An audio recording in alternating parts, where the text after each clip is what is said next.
Do you think Leo will overturn the motu proprio? I don't think that, but if he does, how will he do it? I tend to agree with you. If there's any return, it will be a teaspoon recovery. It will happen over a very long period of time.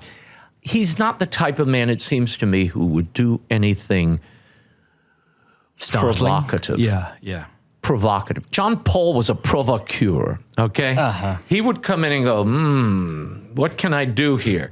I'm going to call Reagan's office, and how do we get money to these guys? And I'm going to go pray, and then I'm going to get the churches to become the reminders of who they are, their true identity. And then I'm going to crash in, and we're going to do I'm going to be very careful the words I use, but this is what we're doing. He knew what he was doing. And it ultimately was a dramatic and frankly risky undertaking. I mean, you're dealing with communists. This is easy. This is within the purview of the Pope. This is so easy. It's this. That's it. It's literally signature, and it's done. But I think he fears blowback. I think he's worried about that. I think he wants to be a healer, and he may construe that as causing more angst than healing. I would argue, and I would make the plea, you're cutting off the young branches for the sake of a stump. It's not worth the trade-off. I wonder if the bishops will get the sense that there's no antagonism towards the Latin Mass, and then will gradually loosen things up. Well, it's like Raymond Burke saying the Latin Mass, for that pilgrimage, the Latin Mass pilgrimage, the Summorum Pontificum pilgrimage. Some view that as a sign of a thawing and a signal that it's okay. But tell that to the people in Charlotte. Tell that to the people in Detroit. Tell that to the people in San Diego, where it's been smashed out of existence. Oh, yeah. So you need the restorative. So I'm excited that some bishops might think there's no antagonism. That's not good enough, frankly. The bishop then has to have the testicular fortitude to say, you know what, we're going to lift this in the diocese. We're going to let all the flowers grow, and we'll see where we are. That would be a great thing. Of course. It'd also be a great way to, if some bishop would take that lead, just to see if Pope Leo would respond. But it's still on the books that you need permission from Rome to say this Mass. We went back. That's why they always say, you're going back. Supposed to have authority in their own dioceses. Apparently not under that bit of legislation. That motu proprio that Pope Francis signed, Traditionalist, what is it? Custodes. Yeah. Which is the ultimate oxymoron.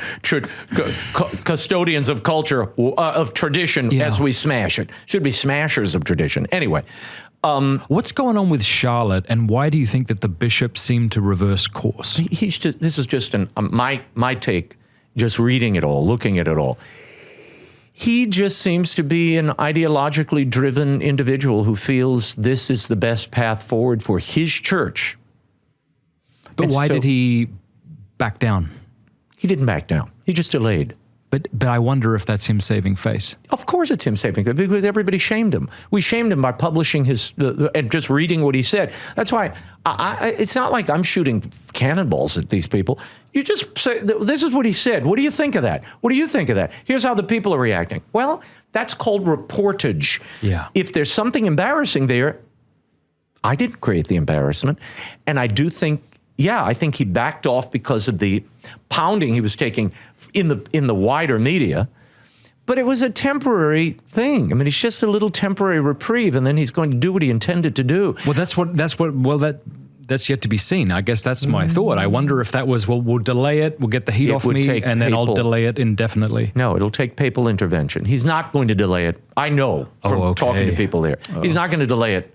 He means to follow through on these reforms, and it will take an act from Rome or a reappointment to stop it.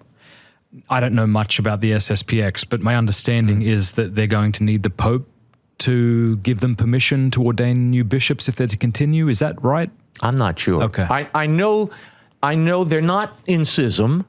Pope Francis, actually, here's the discontinuity again of Pope Francis. Pope Francis was the one who kind of opened the doors and said, you're no longer in schism. Yeah.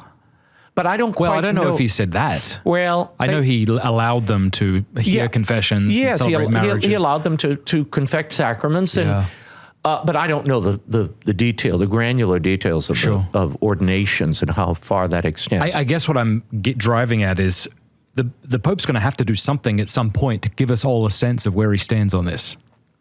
My sense is the Pope is gearing up for what he knows is going to be a tumultuous season. He's going to he's going to issue his first encyclical, which will give us a sense of where this is headed. He has major appointments.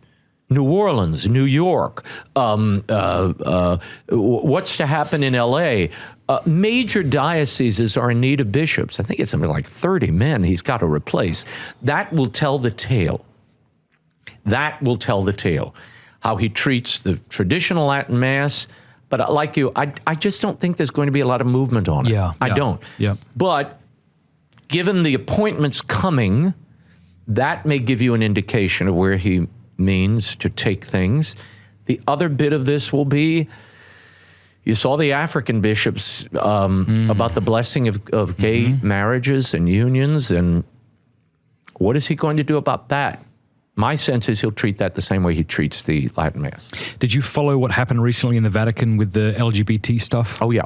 And you mean the pilgrimage, the Jubilee pilgrimage? Yeah. Well, what happened and what are your thoughts? What happened was a group in Italy organized and what they billed as an LGBT jubilee. And they got people in the Vatican to put it on the calendar. Now, the Vatican says, this is not an official thing. It's not a sponsored Have they responded to that? No, that's all they've said. This is not a sponsored event. But this was before the Jubilee happened. I'm getting to that. But then as you moved closer to the Jubilee, the Pope invites James Martin in.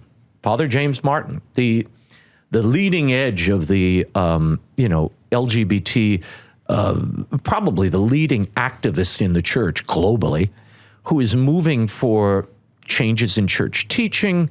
He supports the whole project. I mean, and as part of his hit list is every parish should advocate for LGBT and particularly trans kids and people. The week that a trans shooter took out those innocent babies in Minnesota. Yeah, on purpose, because they were Catholic. Yeah. And then that same week, did Father James Martin have anything to say about that? Father James Martin in? Nothing.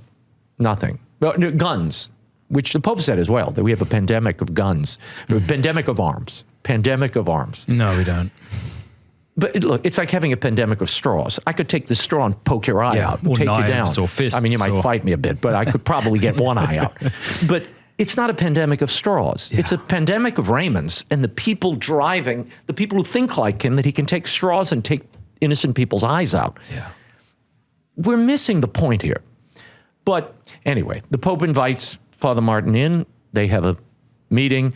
Martin comes out and says very quickly to the world's press, Reuters, AP, Washington Post, New York Times, boom, CNN, Fox, everybody. It was like a crack movement. It's like a wave that hit everybody at the same moment. The Pope has approved my ministry. He wants me to go on. He's going to continue the openness to LGBT people that Pope Francis began. That became the message. Then we have the Jubilee that happens. And the Pope sends a bishop or approves a bishop. The head of the Italian Bishops' Conference went to the Jesu right on the door of the Vatican, the Jesuit house, and in the church where St. Ignatius is buried, offered a mass for this LGBT Jubilee. And then they process with a rainbow cross into St. Peter's, and God, have mercy. They're taking pictures. And look, I mean, here's the problem. As I said the other day on our show, gay people were always welcome in the Catholic Church. They're always welcome in the Catholic Church. Just like alcoholics struggling with their addiction are welcome in the church. Thieves are welcome in the church. Prostitutes are welcome in the church. But we don't have a Jubilee of prostitution, do we? I mean, maybe there is. Maybe I should check my calendar. But, I mean, we don't have a Jubilee of prostitutes. We don't have a Jubilee of, adulterers. We don't have a Jubilee of, pocket thieves. We don't do that. Why are we focusing? Here's my problem. Why are you defining Catholics based on their habit, addiction, or sin? Why are you doing that?